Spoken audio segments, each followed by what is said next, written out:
years, we're calling out this kind of crap. And we're going to keep calling it out.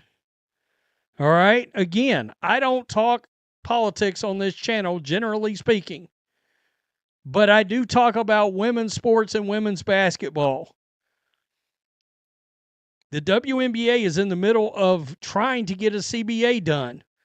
The WNBA, for the first time in the history of its existence, brought in 2.5 times the amount of fans. Following previous coverage of Breanna Stewart's political demonstration, additional fallout continues as approximately 36 viewers expressed displeasure and departed. This outcome was anticipated. 6 years of content production have consistently involved challenging athletes who inject political messaging into professional competition. This approach represents the channel's established methodology and will persist regardless of audience reaction. Political discussion typically remains absent from sports-focused content.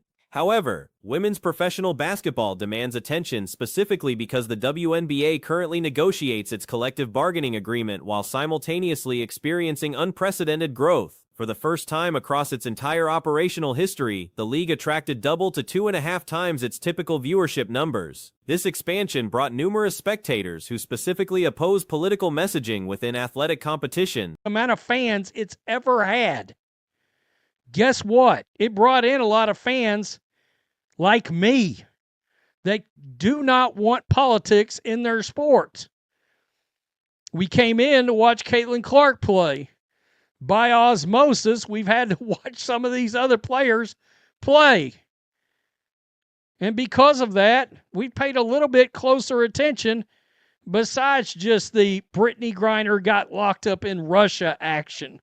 Many arrived specifically to watch Caitlin Clark perform. Through unavoidable exposure, they've witnessed other athletes compete as well. Consequently, these viewers now pay closer attention beyond previous isolated incidents like the Brittany Griner situation involving detention in Russia, which represented the most significant women's basketball story throughout 2022. Recent events in Minneapolis involving immigration and customs enforcement operations warrant direct criticism of Dijonai Carrington, Cheryl Reeve, Natisha Heidemann, and any other individuals choosing to vocalize opinions. Losing additional subscribers seems inevitable. However, once the regular campaign commences, initial content will likely restore those departures. Perhaps different individuals, but improved audience quality results either way. Some might perceive this response as excessively harsh. Action, which we covered and was the biggest story in 2022 that I covered on Black and White Sports.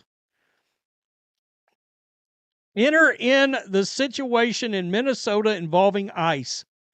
And yeah, I'm right here to call out Dijonai Carrington and Cheryl Reeve and Heidemann and anybody else that wants to run their mouth. And I can lose another 30. However, these athletes chose to speak publicly, creating the obligation to address their statements. Breanna Stewart issued additional remarks following her previous demonstration, apparently determining that damaging Unrivaled's commercial prospects with her Abolish ICE display proved insufficient. She evidently wanted to ensure complete destruction of the enterprise, a basketball venture already struggling with roughly 80,000 viewership figures while operating on minimal viability. Why not completely terminate its existence? Unrivaled co-founder and Players Association Vice President Breanna Stewart displayed signage reading Abolish ICE before Saturday's 76-71 victory over Vinyl. Understanding my principles and beliefs throughout yesterday, I experienced revulsion, Stewart stated afterward. Everything visible on Instagram and across news outlets shows we're currently driven by animosity rather than compassion. I wanted to convey a straightforward message: abolish ICE. Regarding numerous individuals killed by undocumented immigrants, this athlete maintained complete silence throughout those tragedies. Run their mouth. And I can lose another 36 subscribers. By the way, the moment the season tips off, the first video, I'll get those subscribers back. Maybe not those, but that's okay. That makes my ratio better.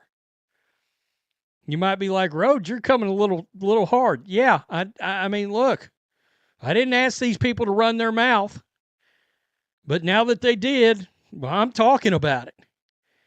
So Breanna Stewart has come out and she's made Silence persisted. The statement supposedly means uplifting families and communities through policies supporting families and communities instead of promoting fear and violence. When human existence faces jeopardy, nothing else matters. She proceeded discussing her spouse. It's frightening, Stewart added. You witness it across social platforms. You observe families separating, communities fracturing. Well, I'm talking about it.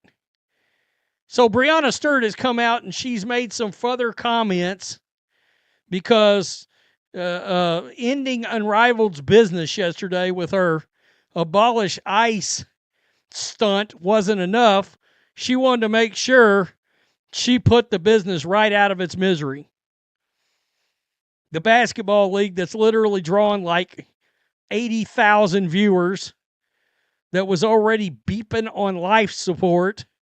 Nah, let's just go ahead and unplug it. Children become involved. It's terrible in every conceivable way being married to Marta. It affects us personally. We're pursuing her citizenship. She holds legal permanent residency and everything. That represents the issue. It's demonstrably false. If someone possesses legal permanent resident status, deportation isn't occurring. This exemplifies why these enforcement measures require implementation. Reform needs accomplishment. Go ahead and unplug it. Unrivaled's co-founder and WNBA vice president Breonna Stewart led the way with a sign that read "Abolish ICE" before the missed 76-71 win over the Vinyl on Saturday. Quote, knowing what my values are and what I stand for, really all day yesterday I was disgusted, Stewart said post-game. Everything you see on IG and in the news were so fueled by hate right now. The absurdity of basketball athletes attempting to dictate which laws merit obedience and how conduct should proceed. What would society accomplish without their guidance? Most Minnesota roster members currently compete elsewhere outside Minneapolis during the WNBA offseason. Nevertheless, numerous players, including Unrivaled co-founder Nafisa Collier and Minnesota guard Natisha Heidemann, utilize social platforms expressing community support. Minnesota's head coach and basketball operations president Cheryl Reeve posted on X, "This is my city, #IC out. Congratulations on earning thumbnail placement. Don't become desensitized to Donald Trump having his mass icy criminals murder people on America's streets," Minnesota guard DJ Carrington wrote on Instagram. Never normalize this evil. IG and in the news were so fueled by hate right now instead of love. I wanted to have a simple message of, quote, abolish ICE. Of all the people that had been killed by illegal aliens, and coward, your mouth has been shut the whole time. Really? Laken Riley, Georgia, dead. I don't want to hear it. Which means to uplift families. The sickness you feel is your conscience. We lose that, we are nothing. Additional discussion involves Tyrese Halliburton, though that tangent doesn't warrant elaboration here. The situation defies belief. A social media post recently appeared displaying names of American citizens, legal residents murdered by undocumented immigrants. Not one of these women's basketball players acknowledged those victims. Not a single statement emerged. Nothing brave, stunning, or courageous exists in their selective outrage. Dijonai Carrington openly expresses opinions without addressing documented tragedies. Families and communities having policies to uplift families and communities instead of fueling fear and violence. When human lives are at stake, it's bigger than anything else. She goes on to talk about her wife. It's scary, Stewart added. You see it on social media. You see it splitting up families, dissecting communities. Kids are being involved. It's worst in all ways. To be married to Marta. If someone resides here legally, concern doesn't apply. Months upon months of repeated messaging advised individuals to return to origin countries before entering legally through proper channels. Whose responsibility exists for failing to depart voluntarily? The citizens these athletes defend in Minnesota don't reciprocate that concern. Communities receiving their advocacy show minimal appreciation for their intervention. Some fellow content creators likely wonder about this direct approach. The answer remains affirmative. This won't pass without challenge. It on like her Instagram, has she done this on like her Twitter, TikTok, or anything, or somewhere like that? But those of you guys who might not know, and who might be behind in the situation that's took place yesterday. Let me get you guys caught up real quick. Let's head on over to X and play this. So this is the situation that occurred yesterday with Breonna Stewart. She pulled up to the Unrivaled game and held up this sign, abolish ICE. A lot of people feel like she shouldn't have did what she did. I feel as if she definitely shouldn't have did it. Not 6 years of dedicated effort confronting problematic behavior won't be abandoned now. The WNBA chose entering this territory. These players opted to wade into these discussions. They'll face criticism every single instance. Content will predominantly focus on athletic competition. Absolutely. However, they initiated this trajectory, not the reverse. Not on TV, because at the end of the day, people come to watch basketball. People really, you know what I'm saying? A lot of people have mixed feelings about this ICE stuff, bro. And if we all are like rooting for the same cause, and that is good basketball, we all got to hear both sides. And this is one of them situations where you just got to hear both sides out, and I feel like this is actually going to do more harm than it is good to the current state of the WNBA and the current state of. The fundamental question persists. Should professional athletes leverage their platforms for political advocacy during competition? When does athletic performance separate from political messaging? These players made their choice to blur those boundaries. That decision invites scrutiny and response from audiences who entered the sport specifically to escape political discourse. The league faces crucial negotiations regarding its collective bargaining agreement while simultaneously experiencing record growth. This represents perhaps the worst possible timing for divisive political demonstrations that alienate significant portions of newly acquired viewership. Whether intentional or negligent, these actions jeopardize the league's financial stability during a critical expansion phase. In the current state of Unrivaled, we know that they have been going through ups and downs with ratings and stuff like that. We still don't have a CBA agreement signed. I don't know, man. I don't know. It's just from my knowledge of the WNBA and pissing fans off, you really don't want to piss them off because they're going to hit you where it hurt. I can't speak for other sports. I can definitely speak on my experience with covering the WNBA, and this definitely pissed a lot of fans off. But Breonna Stewart did. Athletes possess the same constitutional rights as any citizen to express political opinions. However, exercising those rights during professional competition, especially when wearing organizational uniforms or utilizing team platforms, inevitably generates consequences. Those consequences include criticism from audiences who disagree with the messaging or simply oppose mixing athletics with politics entirely. The pattern demonstrates selective moral outrage. Certain tragedies receive passionate responses while others get completely ignored. This inconsistency undermines credibility and suggests motivation stems from political alignment rather than genuine humanitarian concern. If protecting innocent lives truly matters above all else, that principle should apply universally regardless of perpetrator identity or victim demographics.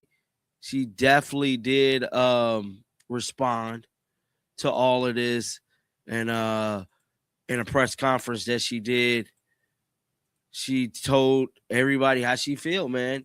And she let it be known yesterday, during her press conference. And this is it in its entirety. Let's listen.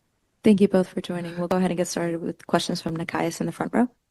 Hi, y'all. Congratulations on the win. Before getting into the basketball, Stuart, you came out in the intros with the message. Legal immigration versus illegal entry represents an established distinction within American law. Enforcement of existing statutes doesn't constitute unprecedented authoritarianism. Every sovereign nation maintains immigration controls and border security. Characterizing routine enforcement operations as evil or murder stretches language beyond reasonable interpretation. Athletes certainly can advocate for immigration reform or alternative enforcement approaches. However, inflammatory rhetoric comparing legal operations to criminal activity damages constructive dialogue and alienates potential allies who might otherwise support reasonable policy modifications. The commercial implications cannot be ignored. Came out in the intros with the message. When did you know you were going to do that? And do you ever feel any kind of pressure to make statements with injustice like this, or does it kind of just come to you naturally now? I think that, knowing what my values are and what I stand for, I think that really all day yesterday I was kind of just disgusted from everything that you see on Instagram and in the news, and we're so fueled by hate right now, and it's Unrivaled struggles attracting viewers despite featuring elite talent. Introducing divisive political content guarantees further audience erosion. Basketball fans seeking escape from political discourse will simply redirect their attention elsewhere. This doesn't represent censorship or suppression, it reflects basic market dynamics. Entertainment products succeeding by delivering what audiences want rather than lecturing them about political positions. Professional sports leagues historically maintain political neutrality for sound business reasons. Athletes competed, fans watched, everyone benefited. So fueled by hate right now and instead of love. So I wanted to kind of have a simple message of, abolish ICE, which means to uplift families and communities instead of, having policies to uplift families and communities instead of fueling fear and violence.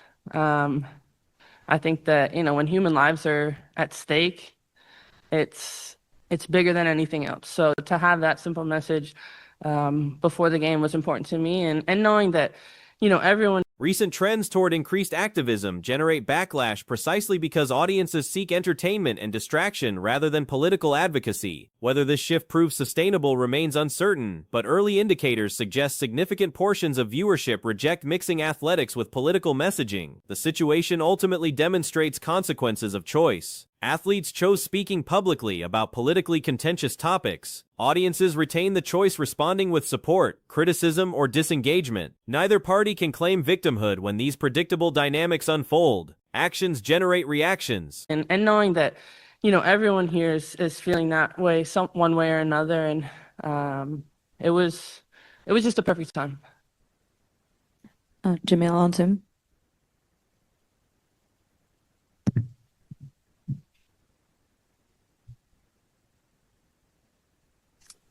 Brianna, I just am curious, in this moment where there's so much political turmoil happening in our country, what do you feel is the responsibility of not just yourself, but... That's simply how public discourse functions within democratic societies. Recent events at an unrivaled basketball game sparked significant conversation across social media platforms. Breanna Stewart appeared at the venue carrying a sign reading "Abolish ICE," which generated divided reactions from fans and observers. The nation finds itself in a polarized state currently, and what's unfolding in Minnesota carries tremendous weight and sadness. However, mixing political activism with athletic competition creates situations requiring difficult discussions that make many people uncomfortable. Questions arose about whether Stewart might have chosen alternative venues for her statement, perhaps through Instagram, Twitter, TikTok, or other digital channels. The criticism she encountered potentially would have been less intense had she utilized personal social media accounts instead of displaying the message during televised athletic competition. Of not just yourself, but players in general across the leagues, what is their responsibility, or what do you think is their responsibility in terms of what can be done in this moment? Yeah, I think doing whatever you can to help your community. Obviously, Minnesota is the place that everyone's seeing that's in crisis, but it's happening in many more cities than just one. And knowing the right people to reach out to, your local. For those unfamiliar with yesterday's incident, here's what transpired. Stewart arrived at the unrivaled contest, holding her "Abolish ICE" sign prominently. Numerous individuals believe her chosen method and timing missed the mark. Broadcasting this message during the game seemed problematic given that audiences tune in specifically for basketball entertainment. The immigration enforcement topic divides people sharply, and when everyone supposedly rallies around quality basketball as common ground, hearing multiple perspectives becomes essential. This represents exactly the type of situation demanding consideration of opposing viewpoints. Concerns exist that this action may generate more negative consequences than positive outcomes.